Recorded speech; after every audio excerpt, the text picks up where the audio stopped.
Hello students. तो last class में हमने कुछ सवाल बनाया था, आज हम प्रीवियस ईयर बनाएंगे। देखिए प्रीवियस ईयर में मैं आपका जे एडवांस वाला पहले बनवा रहा हूँ, है ना। जे एडवांस पेज नंबर है ये आपका 84, सोल्यूशन जे एडवांस, है ना, प्रीवियस ईयर। देखिए सॉल्यूशंस पेज 84, जेई वाला है आपका, जेई वाला असाइनमेंट है ना, जे एडवांस के प्रॉब्लम्स हैं। ये आपका पहला सवाल है। फर्स्ट सवाल क्या है कि an azeotropic solution of two liquid has boiling point lower than either of them when it, देखिए क्या है, दो तरह के एजियोट्रोप होते हैं, ठीक है। ये कह रहा है कि an एजियोट्रोपिक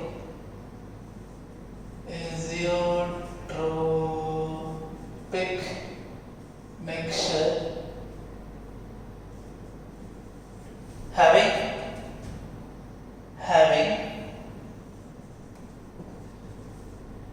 lower BP than component. मैं इसको थोड़ा शॉर्ट कर दिया हूँ सवाल को। सवाल है बहुत बड़ा, मैंने इसको अपने हिसाब से शॉर्ट कर दिया। जिनके पास रिजल्ट नहीं उनके लिए मैं ऐसे लिख रहा हूँ। तो कह रहा है कि कौन शो करता है ऐसा शो कौन करता है, तो शोज नेगेटिव डेविएशन फ्रॉम किससे, रॉल्ट लॉ से, रॉल्ट लॉ, है ना। ये आपको बताया गया है। बी जो है सोर्स no deviation from Raoult law. C है सोर्स, ये नेगेटिव है आपके, actually positive deviation from Raoult law. और डी कह रहा है सैचुरेटेड। तो देखिए पहले तो सैचुरेटेड, तो पहले तो याद करते हैं ग्राफ मैंने ऐसा बनवाया था आपके लिए। देखिए ऐसा ग्राफ था, यहाँ पर मैंने बोला था कि XA = 1 है, यहाँ XA = 0 है, यहाँ XB = 0 और XB = कितना, 1। अब मैंने माना था A is more volatile than B, तो ये तो एक ऐसा आया था, ये एक ऐसा आया था, और फिर ये मैच किया था। ये पीटी है आपका, है ना, एक है पीटी, टोटल वेपर प्रेशर। अब सोचिए अगर ग्राफ ऊपर की ओर चला जाए, ये ऊपर की ओर जाए तो इसको बोलते हैं पॉजिटिव डेविएशन, और अगर ग्राफ नीचे की ओर जाए, इसको दूसरे कलर से बनाया था मैं, है ना, ठीक है। ये नीचे कलर से ऐसा बनाया, इसको बोलते हैं नेगेटिव डेविएशन, ठीक है। अब पॉजिटिव डेविएशन तब होगा जब वेपर प्रेशर बढ़ जाए। अब वेपर प्रेशर बढ़ने का मतलब बॉइलिंग पॉइंट कम हो जाए, है ना। तो बॉइलिंग पॉइंट कम हो जाए तो कब होगा बॉइलिंग पॉइंट कम, जब वेपर प्रेशर बढ़ जाए, यानी ऊपर चला जाए ग्राफ, यानी ये आपका आंसर है। नेगेटिव डेविएशन मतलब बॉइलिंग, नेगेटिव डेविएशन मतलब वेपर प्रेशर कम हो जाए, बॉइलिंग पॉइंट बढ़ जाए। इसीलिए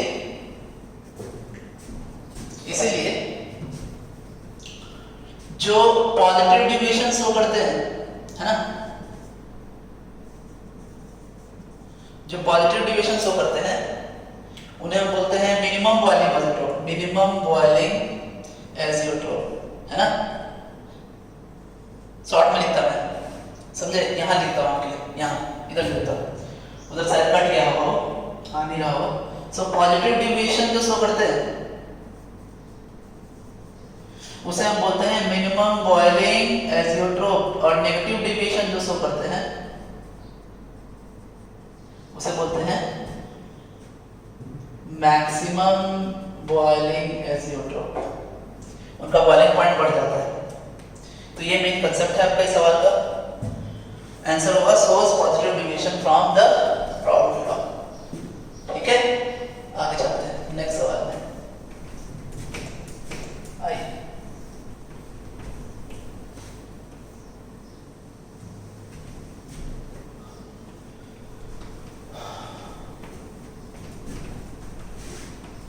देखिए क्या है, क्वेश्चन नंबर 2 कह रहा है राउल्ट लॉ क्या कहता है, क्या कहता है Raoult law. Question number 2, question number 2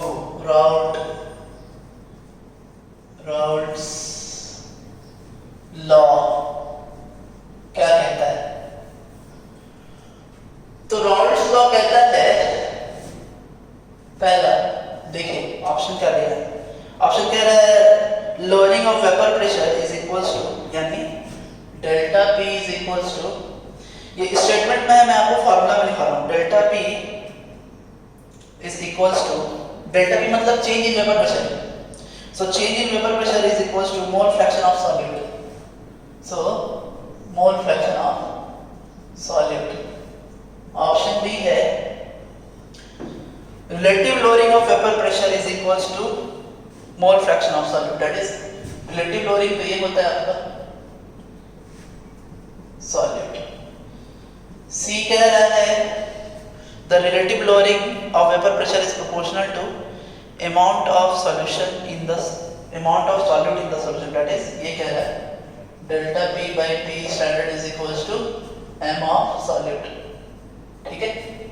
और D ऑप्शन है vapor pressure of the solution is equals to mole fraction of the solvent, so vapor pressure of the solution is equals to mole fraction of the solvent, so mole fraction of the solvent। अब आपको ये जो Raoult law है, ये जो Raoult law ये कह रहे हैं, ये relative lowering of vapour pressure के लिए कह रहे हैं, और ये आपका था, ये आपका कंसेप्ट कहाँ था, ये कंसेप्ट था सॉलिड इन लिक्विड सॉल्यूशन, है ना, ठीक है।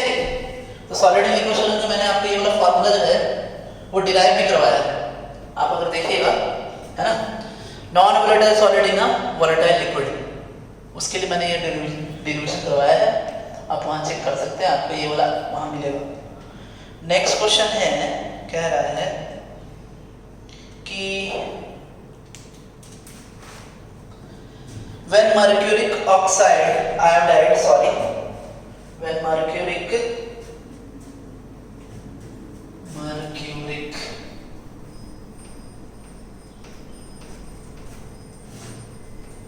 ठीक है,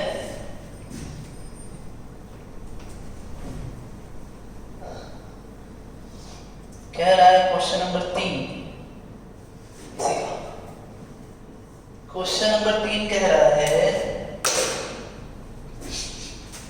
कि जब HgI2, है ना, जब HgI2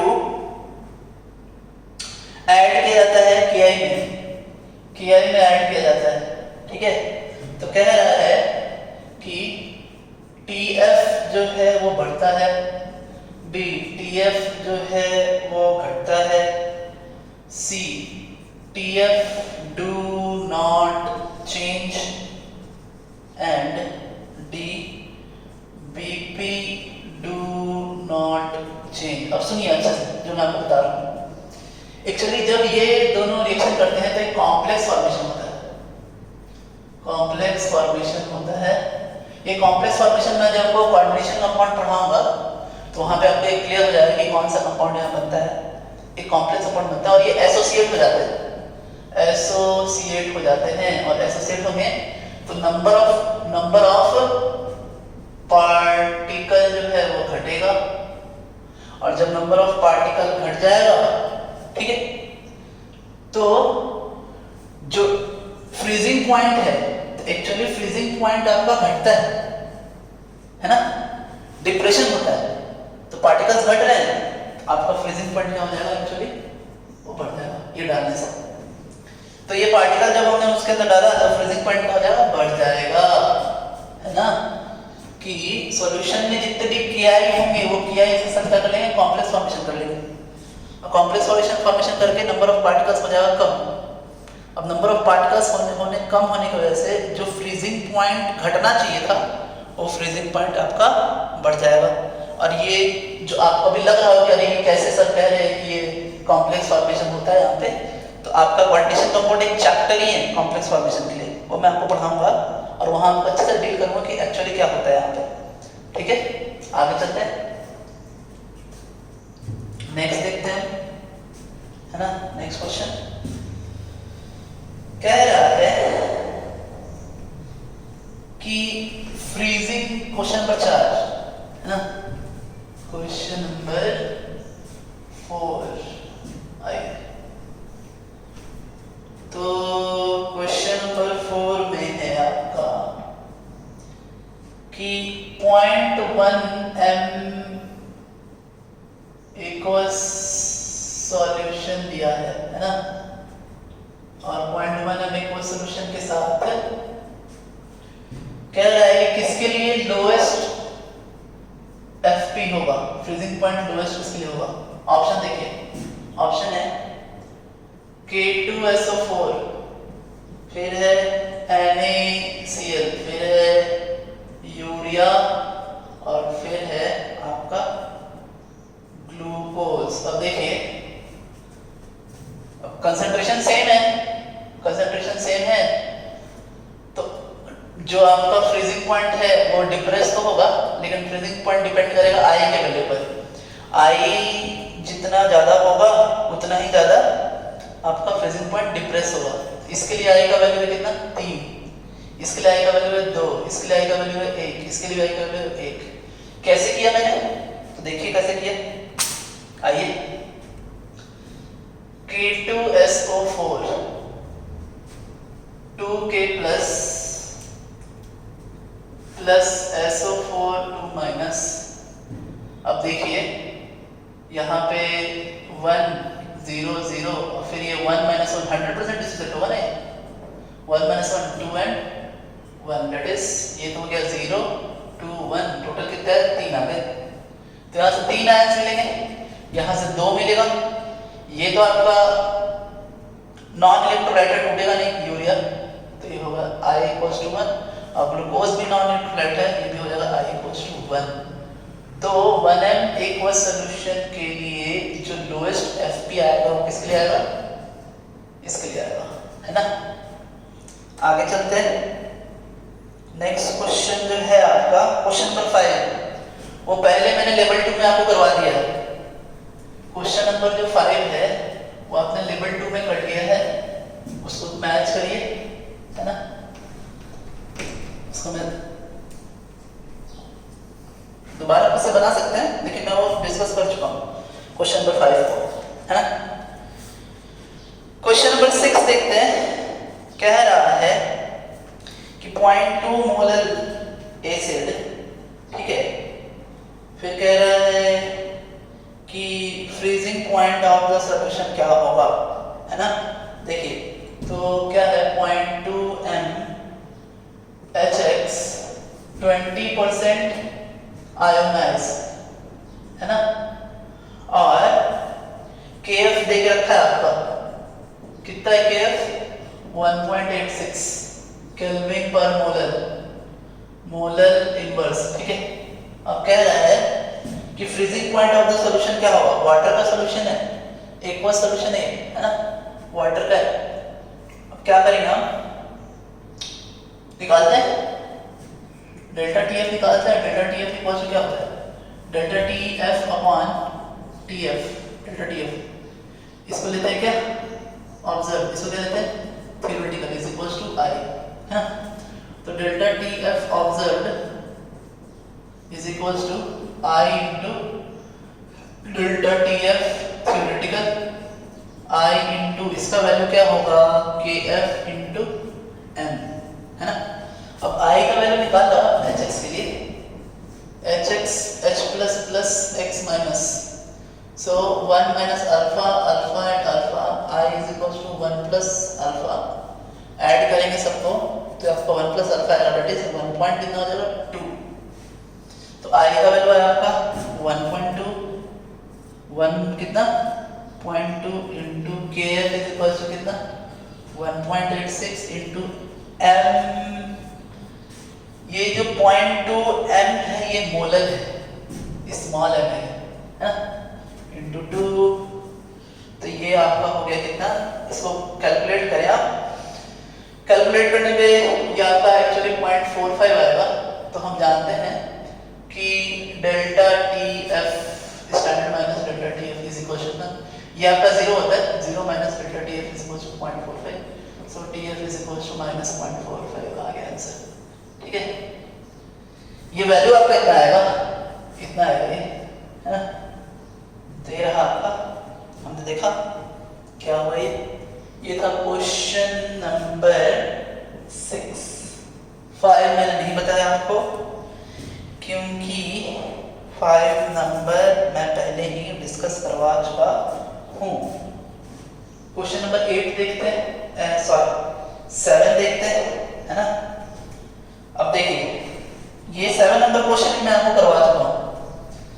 ये कह रहा है molecular weight of benzoic acid in benzene as determined by depression in freezing point method correspond to, जो आपका लेवल 2 वाला सवाल था उसमें वहां ट्राइमराइजेशन आंसर दिया हुआ था। देखिए अब इसका आंसर चेक करिए, इसमें दिया हुआ डाइमराइजेशन ऑफ बेंजोइक एसिड। इसको मैं डिस्कस नहीं कर रहा हूँ 7 नंबर को, 7 नंबर ऑलरेडी मैं आपको पहले डिस्कस कर चुका हूँ, है ना। अब 8 नंबर आपके लिए मैं डिस्कस करता हूँ। देखिए 8 number, during depression of freezing point solution during depression of freezing point in a solution the following are in equilibrium। देखिए अभी कह रहा है कि कौन कौन से जब फ्रीजिंग पॉइंट हो रहा होता है, डिप्रेशन इन फ्रीजिंग पॉइंट हो रहा होता है ना, जब हम किसी सॉल्यूशन को फ्रीज कर रहे होते हैं, तो हमने एक सॉल्यूशन लिया, अब उसको हम ठंडा कर रहे हैं, है ना, उसको हम ठंडा कर रहे हैं, टेम्परेचर हम ड्रॉप कर रहे हैं। तो टेम्परेचर जब हम ड्रॉप करेंगे तो एक्चुअली किस चीज के बीच में इक्विलिब्रियम बनता है। देखिए नॉर्मली क्या है, ये जो फ्रीजिंग पॉइंट जब कभी भी कोई चीज फ्रीज हो रहा है, हमने क्या किया, एक सॉल्यूशन लिया, ये सॉल्यूशन में कंपोनेंट्स क्या क्या है। तो सॉल्यूशन में कंपोनेंट्स क्या होता है, एक होता है आपका सॉल्वेंट, एक होता है आपका सॉल्यूट। अच्छा नॉर्मल केस में जो सॉलिड हम लेते हैं वो क्या होता है, नॉन वोलेटाइल लेते हैं, नॉन वोलेटाइल लेते हैं, सॉलिड होता है। और ये जो होता है आपका क्या होता है, वोलेटाइल होता है, वोलेटाइल होता है, और ये लिक्विड होता है। अब बात ऐसा है, लिक्विड होता है, हाँ? अब बात ऐसा है कि कोई लिक्विड जो है वो अपने सॉलिड के साथ क्या करेगा, इक्विलिब्रियम बनाएगा। इसी को हम क्या बोलते हैं, फ्रीजिंग पॉइंट बोलते हैं। अब जब डिप्रेशन इन फ्रीजिंग पॉइंट हो रहा है तो वो ऐसा रहा है कि वहां हमने कुछ सॉलिड मिक्स किया है, ठीक है, और उस सॉलिड की वजह से आपका फ्रीजिंग पॉइंट डिप्रेस हो रहा है, लेकिन प्रोसेस तो फ्रीजिंग ही है। तो फ्रीजिंग में जो सॉल्वेंट है आपका, वो सॉल्वेंट लिक्विड से सॉलिड हो जाता है, और वहां उन दोनों के बीच में क्या हो रही थी, इक्विलिब्रियम हो रही होती है। तो इसका जो आंसर होगा liquid solvent and solid solvent, 8 का आंसर हो जाएगा आपका, 8 का आंसर होगा ए। ठीक है, 9 नंबर सवाल, 9, 10, 11 ये सब मैं पहले बता चुका हूँ। 9 तो मैं लेवल 2 में बता चुका हूँ, 10 भी मैं लेवल 2 में बता चुका हूँ, 11 मैंने एग्जाम्पल में आपको जब हेनरी लॉ पढ़ाया था तो उस समय मैंने आपको 11 मैं बता चुका हूँ आपको, है ना। अब 11 मैं आपको बता चुका हूँ, आगे देखते हैं। तो 9, 10, 11 मैं यहाँ डिस्कस नहीं कर रहा हूँ, आगे हम चलते हैं 12 में।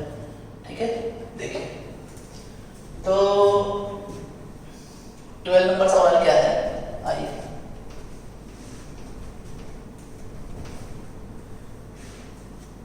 तो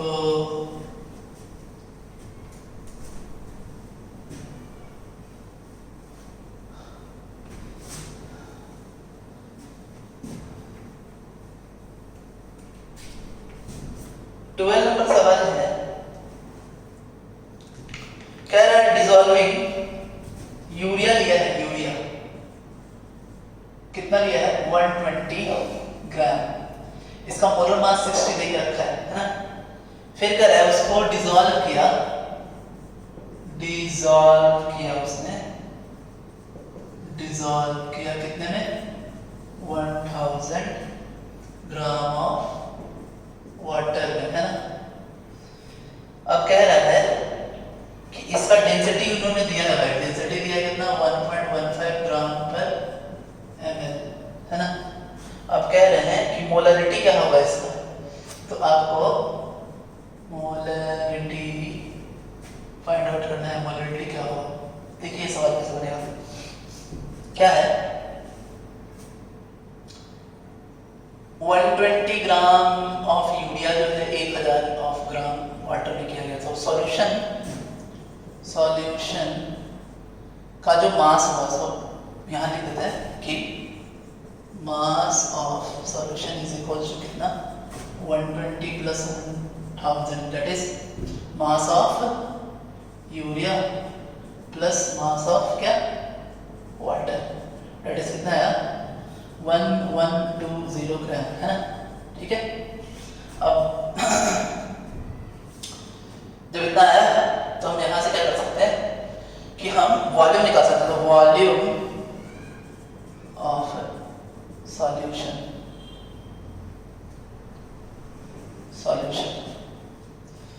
तो हम जानते हैं, हम क्या जानते हैं बच्चे कि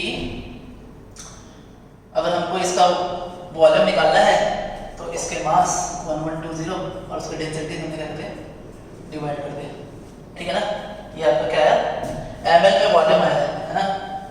अब ml में वॉल्यूम आया है और हमको करना क्या है, वो मोलरिटी निकालनी है। सो मोलरिटी इज इक्वल्स टू इसका नंबर ऑफ मोल्स निकालते हैं सॉल्यूट का नंबर ऑफ मोल्स कितना आएगा 2 आएगा।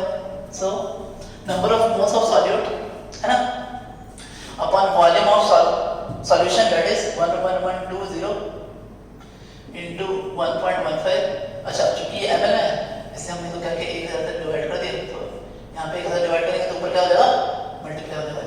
इसको हम सॉल्व करेंगे तो अप्रॉक्सीमेटली आपका 2 आ जाएगा, ठीक है 2 m के अप्रॉक्स आएगा। देखिए कौन सा ऑप्शन है आपका, ऑप्शन सी आ जाएगा ये, है ना। तो इस तरीके से हमने इसे बनाया, आपने देखा कैसे बनाइए। पहले सॉल्यूशन का मास निकाले, मास से वॉल्यूम निकालिए, 2 मोल आपका है सॉल्यूट का, हमने वॉल्यूम से डिवाइड कर दिया, उसको लीटर में कन्वर्ट करके, है ना।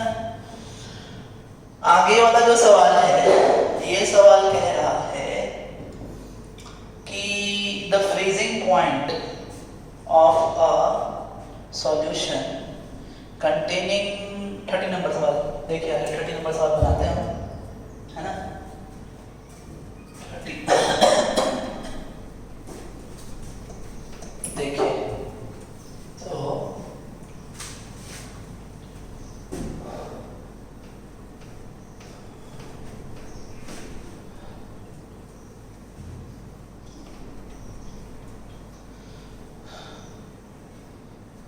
तो क्या होता है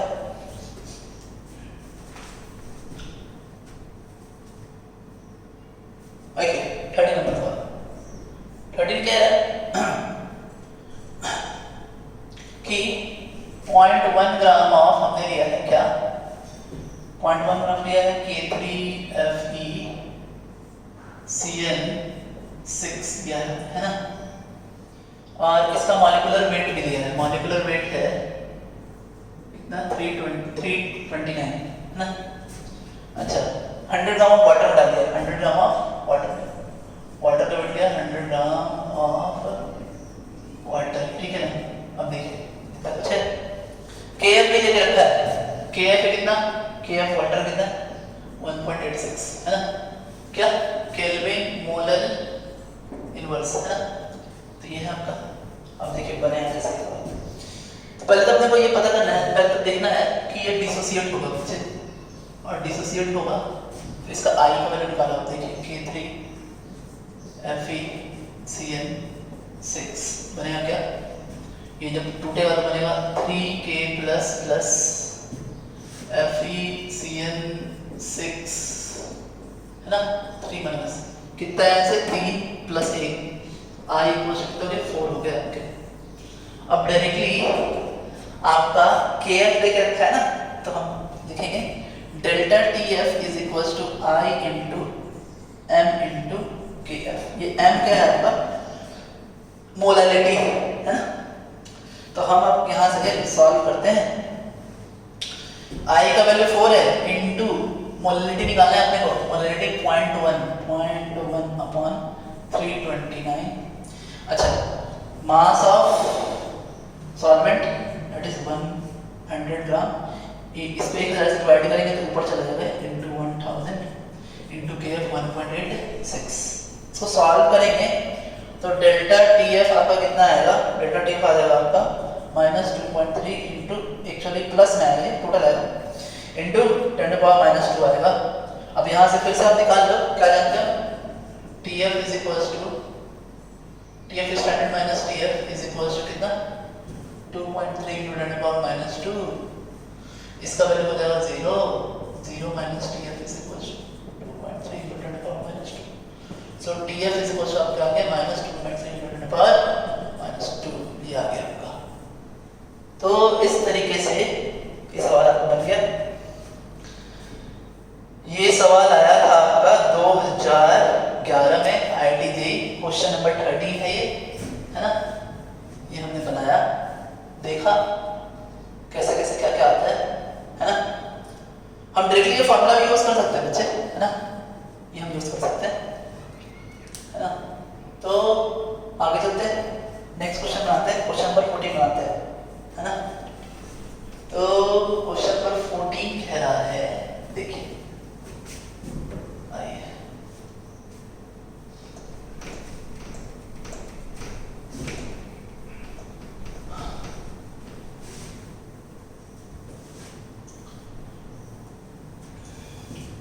कह रहा है कि एक डाइल्यूट सॉल्यूशन है ना, एक डाइल्यूट सॉल्यूशन है जिसमें 2.5 ग्राम ऑफ क्या है, नॉन वोलेटाइल सॉल्यूट डाला है हमने, है ना। अब फिर इसको हमने 100 ग्राम ऑफ वाटर डाला, कितने में, 100 ग्राम ऑफ वाटर में डाला है, ठीक है। अब 100 ग्राम ऑफ वाटर में डालने के बाद कह रहा है कि डेल्टा टी एफ जो हुआ है आपका, ये टी बी एलिवेशन है, बॉइलिंग पॉइंट लिखा है, एलिवेशन इन बॉइलिंग पॉइंट हुआ है आपका 2 डिग्री सेंटीग्रेड का, ठीक है। तो कह रहा है कि आपको बताना है कि इसका वाटर का वेपर प्रेशर क्या हो जाएगा, है ना, P, ठीक है। P स्टैंडर्ड में मालूम, वाटर का वेपर प्रेशर कितना होता है, वाटर का वेपर प्रेशर होता है 100 डिग्री सेंटीग्रेड कितना, 760 mm ऑफ Hg, ये होता है ना। तो हमको ये P स्टैंडर्ड है, हमें P निकालना है, ठीक है। अब देखिए कैसे बनाएंगे इसे बनाने का तरीका क्या है, पहले तो हमें फॉर्मूला यूज करना है ये वाला, delta P by P standard is equals to number of moles of solute upon number of moles of solvent. ये फॉर्मूला कौन सा फॉर्मूला है, ये फॉर्मूला है आपका Raoult law for solid in liquid solution, that is relative lowering in vapour pressure. और ये formula हम तब लिखते हैं जब सॉल्यूशन बहुत ही क्या हो, डाइल्यूट हो, है ना। रियल जो फॉर्मूला है वो रियल फॉर्मूला क्या है, delta P by P is equals to mole fraction of solute. अभी मोल फ्रैक्शन ऑफ सॉल्यूट में क्या होता है बच्चे, यहाँ आपका n solute by n solute plus n solvent. अब होता क्या है कि बहुत ज्यादा डाइल्यूट है तो n solute plus n solvent मिलकर के इतना ही देते हैं, अप्रॉक्सीमेटली इतना ही देते हैं, इसलिए उसको हम ओमिट कर देते हैं किसके रिजल्ट में, सॉल्वेंट के रिजल्ट में, जब सॉल्यूशन बहुत ही डाइल्यूट होता है। और ये बोल भी रहे हैं क्वेश्चन कि बहुत ही डाइल्यूट सॉल्यूशन है। तो पहले तो number of moles of solute निकालने के लिए हमारे पास नॉन वोलेटाइल सॉल्यूट का मोलर वेट ही नहीं दिया है, मॉलिक्यूलर वेट ही नहीं दिया है, वही हमें पहले निकालना पड़ेगा। तो देखिए मॉलिक्यूलर वेट निकालने के लिए क्या करो आप, लिखो क्या, delta T B is equals to, non volatile है तो आई का टेंशन ही नहीं, ना डिसोसिएट होगा ना एसोसिएट होगा, डायरेक्ट लिखेंगे m इंटू के बी, है ना। अब m इंटू के बी के लिए यहाँ पे इसका वैल्यू कितना दिख रखा है, 2।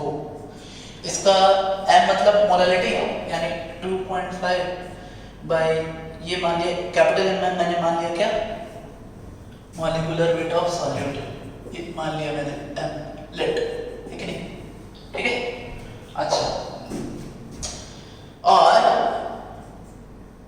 मास ऑफ सॉल्वेंट 100 केजी में कन्वर्ट करना है तो ऊपर 1000 से मल्टीप्लाई कर दिए, अब ये केजी में आ गया, इनटू कितना, केबी का वैल्यू, केबी का वैल्यू देके रखा है, केबी का वैल्यू है केबी इज इक्वल्स टू 0.76, क्वेश्चन में लिख रखा है, तो इनटू 0.76, यहां से m का वैल्यू आप निकालें, m आपका आएगा 19/2 आएगा m, ठीक है। अब 19/2 आ गया है, ठीक है ना, तो अब आप क्या करो, ठीक है, कि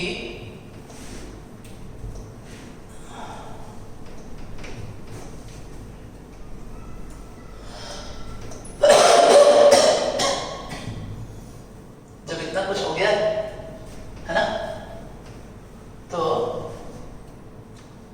number of moles of solid निकालिए, n सॉलिड निकालिए, n सॉलिड कितना होगा, n सॉलिड होगा 2.5/19, अच्छा बाई 2 है तो ऊपर कर दो, तो ये नंबर ऑफ सॉलिड आ गया, फिर नंबर ऑफ सॉल्वेंट भी निकालो, कितना होगा बच्चे, तो 100/18 दैट इज 5.55, है ना। तो हम जानते हैं delta P by P, delta P by P को ऐसे लिख सकते हैं, देखिए क्या लिख सकते हैं, P standard minus P upon P standard that is कितना, तो वो है 2.5/2 19 into 5.55, अब इसका वैल्यू रखिए 760 और ये P का वैल्यू आपका जाएगा 724, सॉल्व करेंगे कितना आएगा, 724 आ जाएगा आपका, ये रहा आपका आंसर। तो यही अपना को निकालना था, है ना, तो ये इसके साथ मैच नहीं करना यार, है ना। तो ये था ऐसा, है ना, कि हमने number of moles of solute divide किया number of moles of solvent के साथ, और delta P upon P standard, P standard का वैल्यू 760, P आ जाएगा आपका, सॉल्व करेंगे तो, ठीक है। और अब एक और सवाल दैट इज 15 नंबर सवाल। तो 15 नंबर सवाल के लिए देखिए जितना कुछ डाटा दिया उतना डाटा आपको जानने की जरूरत नहीं, आप अगर मेरा थ्योरी अच्छे से पढ़े हैं, जो थ्योरी जो नोट्स मैंने आपको दिया है उस नोट्स को याद करो आप। जब मैंने आपको ये ऐसा बताया था, फेज डायग्राम बताया था, फेज डायग्राम में बताया था कि जब भी हम कोई चीज वाटर के अंदर डालते हैं तो उसका जो ट्रिपल पॉइंट वो यहाँ जाता है, ऐसे जाता है, फिर इस तरीके से जाता है ना, ये कुछ ऐसा जाता है, ये ऐसा ऐसा जाता है। अब देखो ये यहाँ लिक्विड होता है, यहाँ सॉलिड होता है और यहाँ होता है गैस, ठीक है ना। तो इस तरीके से अब आप देखो कि कौन सा लाइन है आपका, कौन सा ऐसा लाइन है, आप देखिए। तो अगर आप गौर से देखिएगा तो ये जो पॉइंट होगा आपका, ये जो पॉइंट होगा ये होगा 273 ट्रिपल पॉइंट, और ये थोड़ा जो नीचे आ जाएगा तो यहाँ वेपर प्रेशर आपका कम होगा, तो उस वजह से यहाँ जो आपका डिप्रेशन होगा ना, एकदम होने पे डिप्रेशन होगा तो ये घट जाएगा आपका, ये 270 होगा। तो ऐसा कौन सा ग्राफ है आपका, तो ऐसा ग्राफ भी है, आप गौर से देख सकते हैं क्वेश्चन नंबर 15 के लिए, है ना। ये फिगर बेस्ड सवाल है, अगर आपने मेरा थ्योरी पढ़ा है तो आप ये सवाल इजी बना सकते हैं। मैंने आपको ये सवाल ऐसा थ्योरी आपको दिया है, ठीक है। तो आज मैंने स्टूडेंट्स आपको जितने भी जेईई एडवांस के जो प्रीवियस ईयर सवाल थे सिंगल बेस्ड वो मैंने करवा दिया। नेक्स्ट क्लास में मैं मल्टीपल बेस्ड भी क्वेश्चन आपको करवा दूंगा, ठीक है। तो आज के लिए thanks, have a nice day students.